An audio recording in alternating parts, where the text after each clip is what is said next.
पण म्हणते कदाचित उशिरा भेटायला आले असतील, पण निर्णय घेण्याच्या बाबतीत त्यांनी अतिशय तत्परता दाखवलेली आहे. म्हणणे वळसे पाटलांनी त्यांना पत्र दिलं, विनंती केली आणि त्याची ॲक्शन म्हणून मुंबईला जी चांगली मीटिंग झाली. कारण शेवटी वाघ आहे हिंसर पशु आहे आणि आपल्या परिसरात ऊस ज्यादा असल्यामुळं, ऊसाचा दळण जास्त असल्यामुळं वाघाचं प्रमाण मोठ्या प्रमाणात वाढलेलं आहे. त्याला पिंजऱ्याचा मोठ्या प्रमाणात आपण तरतूद केलेली आहे. जवळजवळ 11 कोटीची तरतूद केलेली आहे असं आम्हाला आमच्या माहितीप्रमाणे सांगितलं.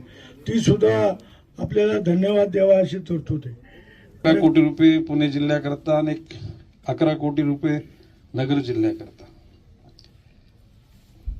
आपल्याकडे हे आताच सुरू झालं. पूर्वी तेवढं नव्हतं. जसं ऊसाची लागवड जास्त झाली त्यांना असं वाटायला लागलं हा आमचा आदिवासी आहे, म्हणजे आमचं घर हे ऊसाचं शेत आहे. असं तो वाघ गेला तर लगेच असा सायरन होईल की या 10-12 किलोमीटरच्या अंतरामध्ये लोकांना ते समजेल.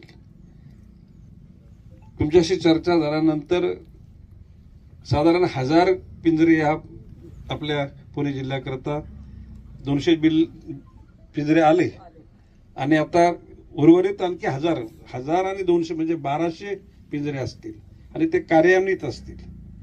आणि मी बंधाऱ्याच्या अधिकाऱ्यांना सांगितलं की तुम्ही लवकर, ते आलेत अधिकारी, आणि त्यांना सांगितलं ते लवकर घेऊन जा.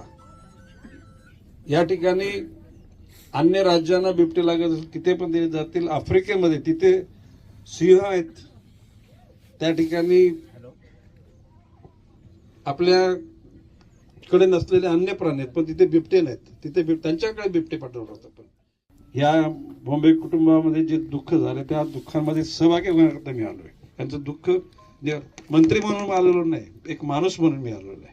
आणि भविष्य काळामध्ये तुमच्यावर असे प्रसंग आणि अशा बैठका घेण्याचं कधी नियोजनच आपल्याला करावं लागू नये अशा प्रकारची आशा व्यक्त करतो. आणि आपण सगळ्यांनी वन खात्याला या बिबट्यांचा बंदोबस्त करण्याकरता